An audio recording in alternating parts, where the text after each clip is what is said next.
40 et une ombre effacée. 40 fusils récupérés. 2 chiffres, une rupture, et déjà la chronologie s'ébrèche sous l'onde de choc. Le monde a parlé d'un incident local.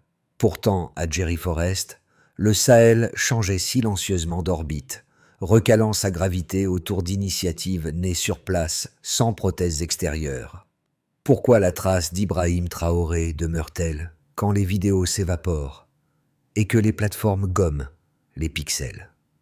Parce qu'ici, la mémoire collective pèse plus lourd que la preuve fugace, et qu'un chiffre, posé au bon endroit, déplace plus de certitude qu'un discours entier. Cette nuit-là, au cœur de Jerry Forest, une vérité a glissé sous les radars. Une opération africaine, pensée et conduite depuis l'Afrique, a brisé un vieux réflexe de dépendance. La promesse est claire et austère. Démontrer que la continuité vaut mieux que l'exploit. Sous la direction d'Ibrahim Traoré, le Burkina Faso n'a pas seulement neutralisé des hommes armés, il a déplacé l'axe d'attente, passant de la supplication à la décision, du commentaire à la capacité. Le bénéfice attendu est tangible, sécurité perceptible, chaîne logistique relancée, institutions ressoudées. Mais le prix de l'échec serait cruel. Retomber dans l'alternance des tutelles, épuiser le capital de confiance, réinstaller la peur comme calendrier politique. Ce récit se construira par des tailles mesurables plutôt que slogans, des routes tenues, des écoles qui réouvrent à l'heure, des marchés sans escorte. Il faudra des gestes sobres, des comptes publics, une discipline d'alliance et la certitude que chaque silence vaut engagement. Dans cette économie nouvelle, le temps long devient l'arme principale. Tenir la cadence précède l'éclat. Une question reste pendante. La région maintiendra-t-elle ce tempo sans renforts extérieurs? Voici une petite révélation. 2 chiffres ont condensé la nuit. 40 et une cible neutralisée. 40 fusils saisis. Puis plus rien, sinon une rumeur méthodique. Et d'autres une autre petite révélation. L'opération ne fut pas pilotée de l'extérieur, et pourtant la synchronisation ressemblait à un ballet d'état-major outillé. Pour la première fois depuis des décennies, la signature burkinabé avançait sans prothèse étrangère, sous un commandement direct, et l'onde de choc a dépassé les lisières de Jerry Forest. Ibrahim Traoré apparaît ici comme nœud politique d'un mouvement plus vaste. Transformer une victoire tactique en trajectoire de souveraineté, où le contrôle remplace la narration. Le contexte importe. Pendant des années, ce bois n'était pas un abri, mais un piège où disparaissaient des convois et des preuves. Cette fois, des équipes frugales ont encerclé, neutralisé, extrait, selon un triptyque spartiate qui substitue la discipline à la capillarité technologique. À l'aube, les preuves matérielles importent moins que la courbe mentale. Des habitants sortaient s'enfuir. Des cadres locaux reprenaient la main. Un récit sobre s'écrivait. Les chiffres servent ici de balises et non de trophées. Durée d'intervention contractée, perte civile nulle signalée. Diffusion opératoire entre armées voisines. Autant d'indicateurs qui dessinent le passage de l'événement au modèle. Ce glissement change l'angle d'analyse. On ne mesure plus l'Afrique à l'aide reçue, mais à la part d'indépendance qu'elle additionne. Le Sahel, souvent décrit par ses manques, expose soudain ses compétences discrètes. Topographie mémorisée, communication laconique, lenteur volontaire quand elle garantit la maîtrise. Dans ce cadre, l'absence de triomphe devient un signe. Pas de parade, peu de mots, quelques images fugitives. La retenue institue la preuve par la continuité. Reste une question ouverte, celle qui accroche l'attention depuis le début. Comment refermer l'écart entre l'exploit et l'habitude, entre un soir réussi et 6 mois utiles? À cette question, la réponse ne viendra ni d'un slogan ni d'un sauveur, mais d'une addition de gestes répétables, d'indicateurs publics et d'un tempo commun que les alliés et immédiats apprennent à tenir sans chef d'orchestre étranger. Au centre de ce nouvel équilibre, un visage revient toujours. Ibrahim Traoré. non pas comme figure d'icône, mais comme pivot méthodique d'un dispositif où la rigueur militaire s'allie à la sobriété politique. Autour de lui, l'armée burkinabé devient laboratoire. Des soldats formés à composer sans outils importés, des officiers qui calculent la vitesse d'intervention selon la topographie mémorisée, et une hiérarchie qui s'ajuste à l'efficacité du terrain plutôt qu'à la hiérarchie des grades. Les premières répercussions furent immédiates. Dans les villages du Sahel, les marchés ont rouvert avant même les ordres officiels. Des familles rentrées d'exil ont réoccupé leurs maisons, sans escorte, comme si le simple retour du silence valait garantie de sécurité.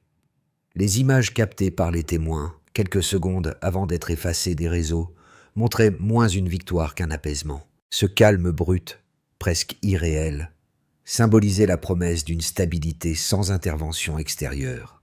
Mais au-delà du spectacle, le symbole est double.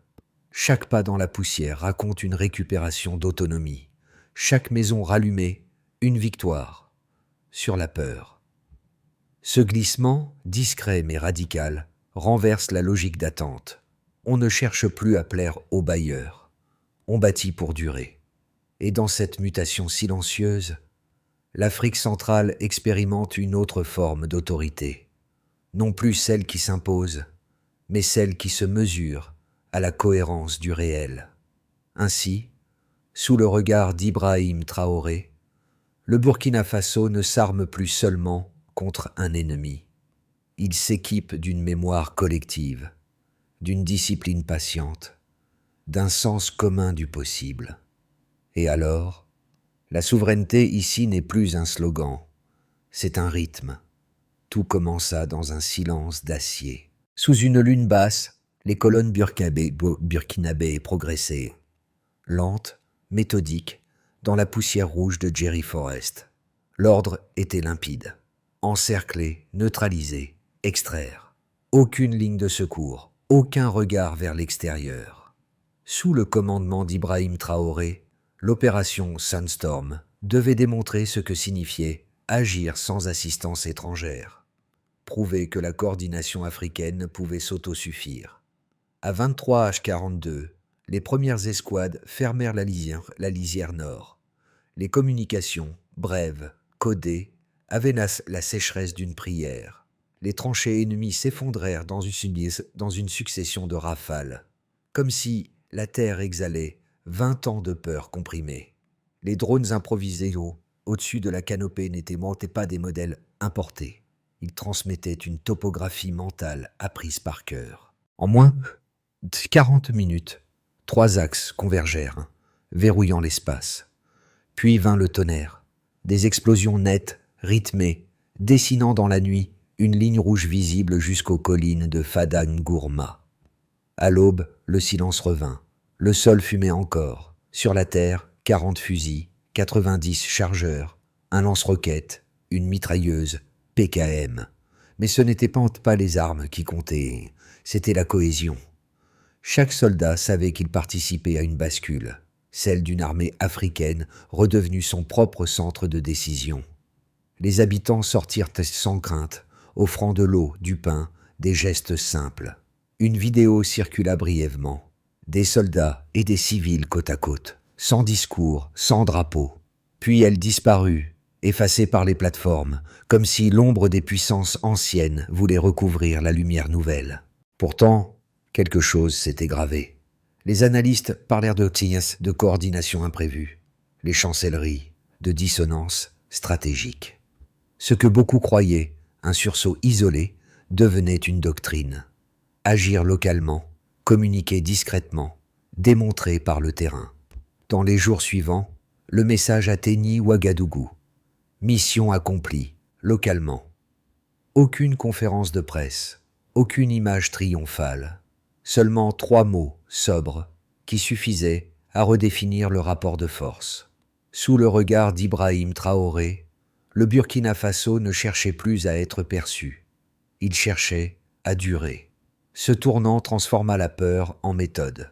Avancer lentement, mais sûrement. Substituer la précision à la dépendance technologique. Mesurer la victoire non en trophée, mais en continuité. Le Sahel, longtemps présenté comme une plaie ouverte, devenait un laboratoire de souveraineté. Les vieilles puissances observaient sans comprendre que le centre de gravité avait glissé imperceptiblement vers le sud. Dans les jours qui suivirent, les rapports militaires notèrent une contraction du temps d'intervention, 38 heures au lieu de 72. Ce chiffre, sec et froid, disait plus que 1000 commentaires. Le Sahel respirait autrement et le monde n'était pas prêt à l'entendre. Les chiffres parlent à condition de savoir les écouter. Sous le commandement d'Ibrahim Traoré, l'opération Sandstorm n'a pas seulement neutralisé 40 et un combattant. Elle a rétabli un rapport de contrôle inédit sur le territoire. En moins de 2 mois, près de 65% des zones dites instables ont été reprises par les forces burkinabè, sans assistance extérieure. Ce ratio ne relève pas d'un hasard, mais d'une méthode. Intervention courte, coordination locale, communication chiffrée sur des canaux autonomes. Voici le premier indicateur. La durée moyenne des opérations.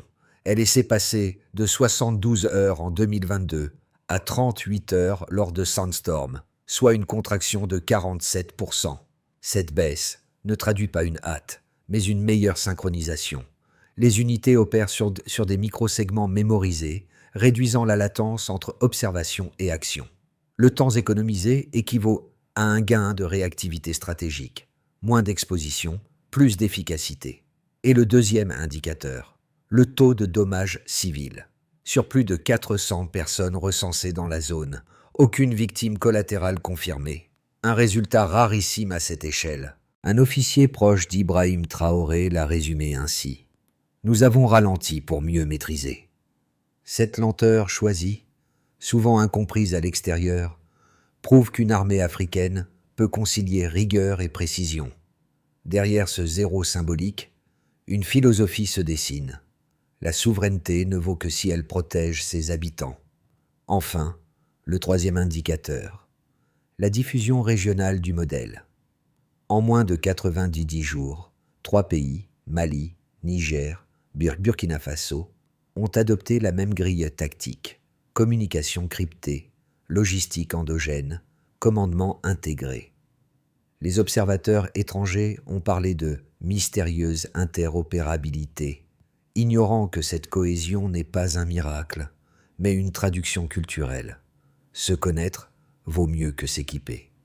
Ces 3 chiffres, posés côte à côte, composent un delta stratégique. Ils révèlent une mutation structurelle. La dépendance se transforme en autonomie opérationnelle. La donnée brute, longtemps utilisée contre le continent, devient instrument de réécriture. On ne parle plus de déficit, mais de proportion. Plus de fragilité, mais de maîtrise. Ibrahim Traoré l'a formulé sans emphase. Nous mesurons nos progrès non en confort, mais en contrôle. Cette équation, rude et claire, définit le nouvel équilibre du Sahel. Un territoire qui ne se juge plus à l'aide reçue, mais à la part d'indépendance qu'il produit. Enfin, les chiffres atteignent leur dimension politique. En cartographiant la stabilisation du territoire, ils ancrent la preuve dans la durée.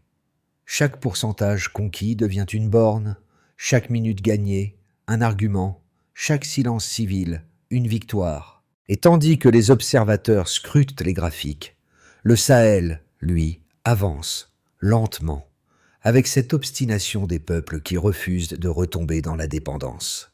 Sous la lumière des données, l'ombre d'un paradoxe persiste. Plus la guerre se chiffre, plus la souveraineté devient sensible. Et dans ce basculement, Sandstorm n'est plus une opération militaire, c'est une preuve de concept. Les sceptiques n'ont pas tardé à dresser leurs arguments. Voici le premier.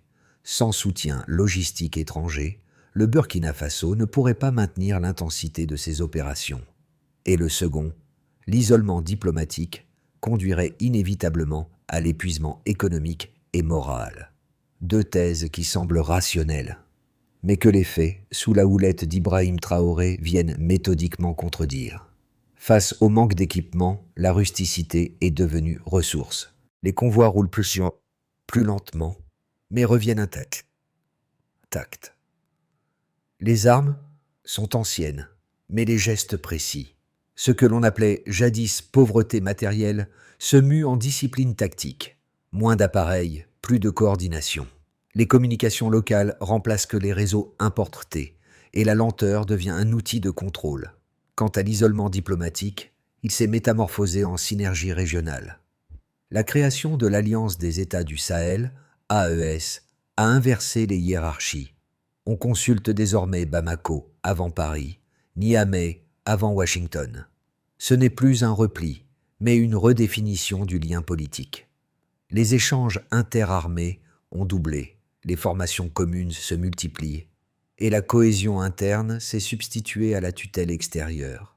L'unité, autrefois décrite comme utopique, s'exerce aujourd'hui dans le concret. Enfin, le risque d'épuisement populaire, l'argument le plus répété, s'effrite devant l'évidence. La peur recule, les écoles rouvrent, les marchés se repeuplent, les routes redeviennent praticables. Les habitants n'attendent plus des promesses, mais observent les effets. Le patriotisme ne se déclame pas, il se vit dans la régularité du quotidien. Ainsi, les trois critiques se retournent sur elles-mêmes. Le manque devient moteur, l'isolement devient cohésion, la fatigue devient endurance. Ce retournement logique, presque philosophique, illustre la maturité du projet mené par Ibrahim Traoré. La souveraineté, ici, n'est plus revendiquée contre quelqu'un, mais exercée pour quelque chose. La continuité. Et c'est peut-être cela, le signe d'un État en train de se reconstruire, quand la réplique n'est plus verbale, mais mesurable. Un silence choisi annonce une victoire. En 8 mots, Ibrahim Traoré a résumé la seconde moitié de cette histoire. Nous avons prouvé sans parler. Cette phrase, brève et calculée, a marqué un tournant. Le Burkina Faso, le Mali et le Niger, liés par l'alliance des États du Sahel, ne cherchaient pas plus à démontrer leur rupture. Ils en faisaient la norme. À ce moment charnière, la dynamique s'est inversée. La souveraineté n'était plus un idéal, mais un réflexe. Les opérations conjointes se planifiaient sans validation extérieure. Les frontières, autrefois perméables, devenaient des lignes d'échange maîtrisées. Dans les chancelleries, la surprise se mua en prudence. La dissonance du Sahel forçait les diplomates à réévaluer la carte mentale du pouvoir africain. Ce moment central révèle aussi la stratégie de fond. Ibrahim Traoré ne mise pas sur la surenchère symbolique, mais sur la cohérence répétée. Chaque réussite n'appelle pas un triomphe, mais une consolidation. Et cette retenue, presque austère, devient aucun langage. Là où d'autres cherchent l'adhésion par le bruit, lui construit la confiance par la continuité. Le centre de gravité ne se déclare plus, il s'exerce. À partir de Sandstorm, la transformation a cessé d'être théorique. Sous l'impulsion d'Ibrahim Traoré, le Burkina Faso, le Mali et le Niger ont modifié leur rapport au pouvoir, à la peur et au monde extérieur. 4 sphères en témoignent. La nation, les institutions, la société et la région. Commençons par le plan national. Le succès militaire s'est mué en indicateur politique. Les attaques recensées ont diminué d'environ 30%, la désertion dans l'armée de 20%.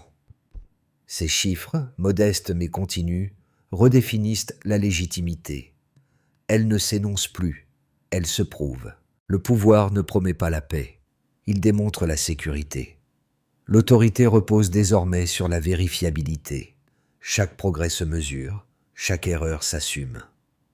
Passons aux institutions. L'Alliance des États du Sahel, AES, a consolidé son ossature. 3 centres de commandement régionaux fonctionnent sans supervision étrangère. Les transmissions interarmées ont doublé. Les frontières, longtemps poreuses, sont devenues des zones d'échange sous contrôle. Ce pragmatisme transforme la coopération en discipline. On consulte Bamako avant Paris, Niamey avant Washington. Ensuite, la société. Dans les marchés de Dori ou de Fada Ngourma, les conversations ont changé de ton. On parle d'avenir, d'école, de récolte. Les civils réapprennent la mobilité. Les enseignants reprennent la route sans escorte. Le patriotisme se manifeste par la normalité retrouvée. Arriver à l'heure, reconstruire, enseigner. Dans un sondage interne, la majorité des habitants disent être fiers d'appartenir à une armée africaine capable de décider seule. Enfin, le plan régional. Autour du Sahel, les voisins observent. Le Ghana et la Guinée testent des dispositifs inspirés du modèle AES. Le Bénin a demandé des échanges d'officiers. Même Abuja, jadis critique, nuance son ton. Les sanctions s'allègent, la diplomatie s'adoucit. La réussite burkinabé a déplacé le centre de gravité du continent. La force ne se mesure plus en alliés, mais en conviction. Ainsi, l'effet le plus durable de la stratégie d'Ibrahim Traoré réside dans cette conversion des repères. Le succès militaire devient cohésion civique. La souveraineté cesse d'être un cri, elle devient une habitude. Chaque avancée concrète, une école rouverte, un marché sécurisé, un poste de radio local, tisse un réseau invisible de confiance. Le Sahel ne cherche plus à convaincre le monde. Il s'explique à lui-même. Et dans cette simplicité, il trouve sa puissance. Dans les mois à venir, le Sahel devra choisir entre 3 trajectoires possibles, chacune reposant sur des hypothèses distinctes mais cohérentes avec les dynamiques actuelles. Ces scénarios, bien que plausibles, ne sont pas exclusifs, et des éléments externes ou internes pourraient en modifier le cours. Voici le scénario de base. Consolidation silencieuse. Dans ce scénario, les forces du Burkina Faso, du Mali et du Niger maintiennent une stabilité relative. L'accent sera mis sur la consolidation des acquis, plutôt que sur l'expansion ou l'internationalisation du modèle AES. Les routes hors des zones contrôlées par l'ennemi seront sécurisées. Les bases avancées deviendront des centres de formation conjoints et les échanges militaires entre les 3 pays se renforceront. Les priorités seront la sécurisation des champs, la réouverture des marchés locaux et le rétablissement de la fiscalité locale. Les progrès seront lents mais constants. Une telle évolution garantirait la crédibilité du modèle africain de défense autonome, mais limiterait les ambitions à moyen terme. Maintenant, le scénario optimiste. Expansion stratégique. Ce scénario envisage un élargissement de l'alliance AES, avec l'adhésion de nouveaux pays voisins. Le Mali, le Niger et le Burkina Faso élaboreront une doctrine de sécurité partagée qui entraînera une baisse de 40% des attaques régionales. La circulation des biens et des personnes entre les capitales régionales, Bamako, Ouagadougou, Niamey, sera considérablement facilitée et des corridors commerciaux commenceront à réapparaître. La figure d'Ibrahim Traoré, déjà influente, deviendrait une icône panafricaine, représentant la souveraineté retrouvée. Un tel scénario permettrait d'ériger l'AES en modèle de coordination militaire régionale, un acteur incontournable dans les affaires africaines. Enfin, le scénario pessimiste. Pression et fracture. Le scénario pessimiste voit la coopération régionale se fissurer sous la pression des sanctions externes, du manque de ressources et des tensions internes. L'isolement diplomatique exacerberait les conflits entre les États de l'AES. Les attaques frontalières pourraient augmenter et les divergences politiques internes pourraient fragiliser l'unité de l'Alliance. Dans ce cadre, l'internationalisation de la crise serait inévitable et la réussite symbolique de Sandstorm risquerait de se transformer en fardeau stratégique. Ce scénario nécessiterait des compromis difficiles pour éviter l'effondrement du modèle. Chacun de ces scénarios comporte des risques, mais aussi des opportunités. L'issue dépendra de la manière dont les pays du Sahel réussiront à naviguer entre la tentation de l'expansion rapide et la nécessité de consolider les bases d'une souveraineté durable. Le plus grand défi résidera dans la cohérence du modèle et dans la capacité à maintenir l'unité face aux pressions extérieures. La transformation silencieuse du Sahel trouve son écho dans chaque geste quotidien des populations. Ce ne sont pas les gouvernements ou les armées qui, seuls, définissent la nouvelle Afrique. Ce sont les habitants qui, au quotidien, mesurent le changement. Les marchés rouverts à Kaadan Gourma ou à Bobo Dioulasso ne sont pas simplement des espaces commerciaux.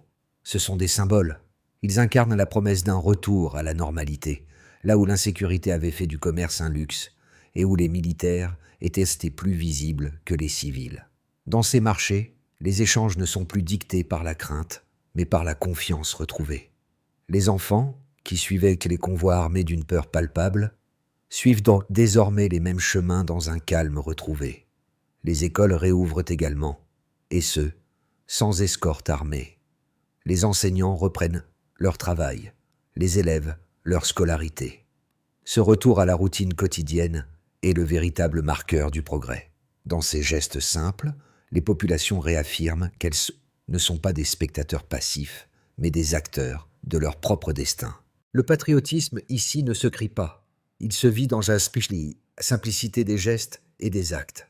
La question n'est plus de savoir si l'Afrique peut se réinventer, mais comment chaque geste, chaque choix, peut participer à cette reconstruction silencieuse.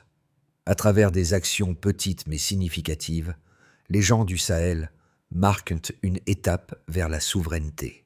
Et la communauté internationale, qui regarde de loin, pourrait bien réaliser que la véritable force de cette région ne réside pas dans sa capacité à recevoir de l'aide, mais dans sa détermination à façonner son avenir selon ses propres termes.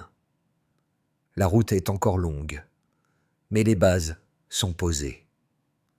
Sous la direction d'Ibrahim Traoré, le Burkina Faso et ses alliés du Sahel ont tracé une feuille de route ambitieuse, mais réaliste, pour l'avenir de la région.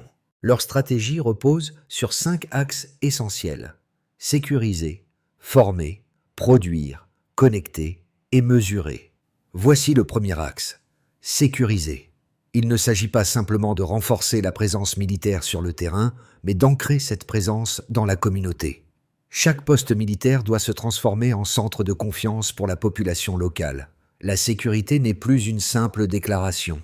Elle se construit à travers une présence visible, régulière et rassurante. Le deuxième axe, former. Le Sahel ne peut pas compter uniquement sur des formations externes. L'objectif est de créer une force militaire régionale autonome, formée sur place, avec un commandement mixte régional. D'ici 2 ans, l'objectif est de former 15 000 soldats burkinabés sous ce modèle et d'assurer la pérennité de cette autonomie par un réseau d'écoles militaires régionales. Le troisième axe, produire. L'autonomie passe également par une production locale de biens essentiels: carburant, maintenance, approvisionnement. Des accords bilatéraux entre Ouagadougou et Bamako visent à réduire de 25% les importations militaires dépendantes. Le but est de créer des chaînes logistiques souveraines, robustes et résilientes, capables de soutenir les forces locales sans dépendre des circuits mondiaux. Le quatrième axe, connecter. Les infrastructures de communication, de transport et d'énergie doivent être reliées entre les pays du Sahel pour assurer une coopération fluide. La souveraineté ne se dissout pas dans l'isolement. Elle se renforce grâce à l'interconnexion. Enfin, le cinquième axe, mesurer.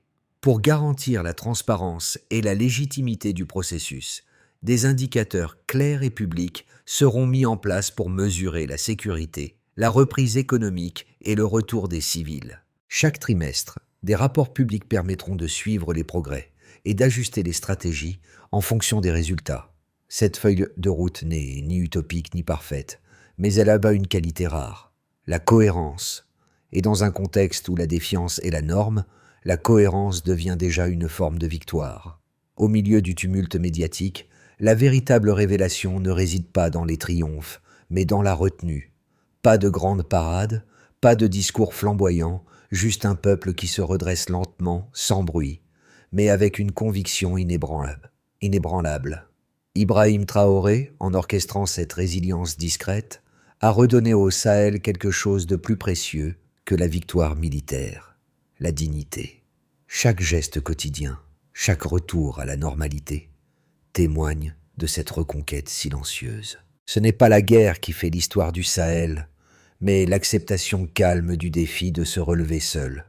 Dans les rues de Ouagadougou ou de Bobo-Dioulasso, les gens ne parlent plus de guerre, mais d'avenir. Les écoles reprennent, les champs sont de nouveau cultivés, les marchés se remplissent de produits locaux. Les civils ne fuient plus, ils reprennent leur vie là où elle s'était arrêtée. La souveraineté du Sahel ne se trouve pas dans les armes ou les accords diplomatiques, mais dans la capacité de son peuple à construire la paix avec ses propres mains. Cette transformation n'est pas un événement ponctuel, mais un processus de longue haleine. Et dans cette transformation, le Sahel ne fait pas que survivre. Il choisit son propre avenir.